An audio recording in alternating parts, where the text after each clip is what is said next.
रजनी को बचपन से ही पेंटिंग का बहुत शौक था। वो हमेशा से ही पेंटर बनना चाहती थी, पर उसके माँ और पिताजी ने उसको कभी भी इस चीज के लिए सपोर्ट नहीं किया और उसकी शादी नीरव से हो गई। नीरव रजनी को बहुत प्यार करता था, पर रजनी हमेशा चुपचाप ही रहती। वो इस शादी से खुश नहीं थी। वो ये शादी नहीं करना चाहती थी। उसे तो हमेशा से पेंटर जो बनना था। अपने इस सपने को वो नहीं पूरा कर पाई, इसलिए वो हमेशा उदास रहती थी। रजनी, बहुत ही बढ़िया फिल्म लगी है, कल देखने चले? नहीं जी, कल मुझे बहुत काम है, मैं नहीं जा पाऊंगी। अच्छा तो कोई बात नहीं, संडे को चलते हैं। देखिए, मुझे फिल्म देखना पसंद नहीं है, आपको जाना है तो चले जाइए। नीरव को मना करके रजनी वहाँ से चली जाती है और अपने बैग को खोलकर उसमें बंद पड़े ब्रश और कलर्स को देखकर रोने लगती है। रजनी, चलो ना कहीं बाहर खाने चलते हैं, कुछ तुम्हारी पसंद का। जी, मुझे नहीं जाना, मेरी तबीयत ठीक नहीं है। रजनी वहाँ से चली जाती है। नीरव को समझ नहीं आता कि रजनी उससे इतना दूर क्यों रहती है। वो जब भी उसके साथ वक्त बिताना चाहता है, रजनी कोई ना कोई बहाना बना देती है। एक दिन घर पर कोई नहीं था। रजनी घर का सारा काम जल्दी से खत्म कर लेती है। घर पर अकेले होने के कारण वो सोचती है कि वो आज पेंटिंग करेगी।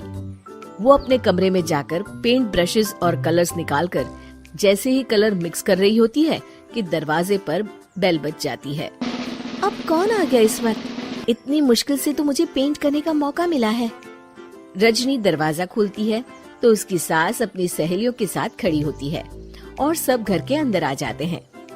अरे बहू, सबको शरबत बनाकर पिला दे, बाहर तो बड़ी गर्मी है।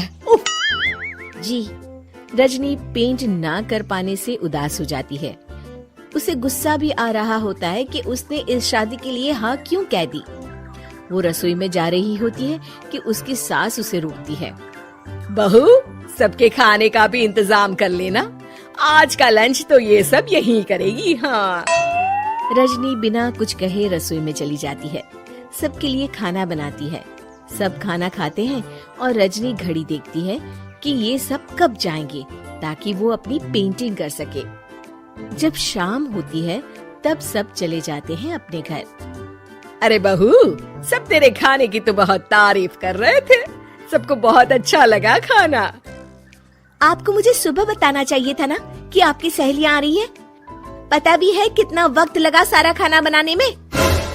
अरे बहू, तू ऐसे कैसे बात कर रही है मुझसे? तो और कैसे बात करूं?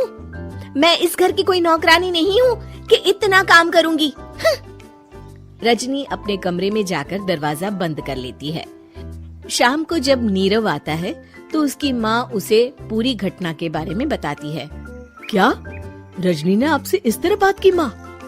हाँ, और पता नहीं उसे क्या हो गया है, शाम से बाहर भी नहीं आई है। मैंने तो कई बार आवाज दी, खाना भी नहीं खाया उसने। तू ही बात करके देख ले बेटा। नीरव अपने कमरे का दरवाजा खटखटाता है। रजनी, दरवाजा खोलो, मैं हूँ। रजनी दरवाजा खोलती है और फिर वापस जाकर अपने बिस्तर पर लेट जाती है। रजनी, माँ से बात करने का ये क्या तरीका है? मैंने कोई गलत बात नहीं की है। अरे तुम क्यों ऐसे बर्ताव कर रही हो सबके साथ? क्या तुम इस शादी से खुश नहीं हो? रजनी कुछ नहीं बोलती। अरे बताओ मुझे रजनी, क्या ये शादी तुम्हारी मर्जी के खिलाफ हुई है? हाँ, मैं ये शादी कभी नहीं करना चाहती थी। तुमसे क्या, मैं किसी से भी शादी नहीं करना चाहती थी। रजनी रोने लगती है। चुप हो जाओ रजनी, बताओ मुझे, तुम क्यों नहीं करना चाहती थी शादी? रजनी बेड के नीचे से अपने पेंटिंग्स, कलर्स, ब्रश, पेपर्स निकालती है। इतने में उसकी सास भी कमरे में आ जाती है। ये देख रहे हो, ये थे मेरे सपने। मैं पेंटर बनना चाहती थी, पर माँ पापा ने कभी सपोर्ट नहीं किया और मेरी शादी करवा दी। मेरे सारे सपने टूट गए।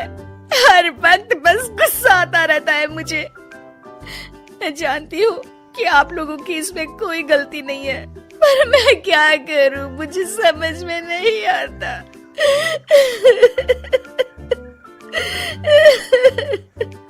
रजनी फूट फूट कर रोने लगती है।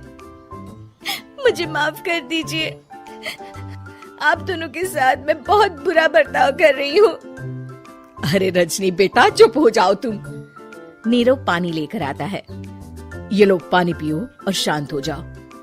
रजनी पानी पीती है और उसकी सास पेंटिंग्स देख रही होती है। अरे नीरव, हमें तो पता ही नहीं था कि हमारी बहू कलाकार है। अरे कितनी अच्छी पेंटिंग्स बनाई है, देखो तो। ये वाली तो मैं अपने कमरे में ले जाऊंगी। आपको ये पेंटिंग्स अच्छी लगी? अच्छी नहीं, बहुत अच्छी लगी। और तुमने हमें बताया क्यों नहीं? तुम जब चाहे पेंटिंग कर सकती हो रजनी। हम तुम्हारे सपनों को पूरा करने में तुम्हारा पूरा साथ देंगे। हाँ बेटा, हम कला की कद्र करते हैं। हम कलाकार तो नहीं, पर मुझे गर्व है कि मेरी बहू एक कलाकार है। रजनी, नीरव और सास तीनों हंस पड़ते हैं।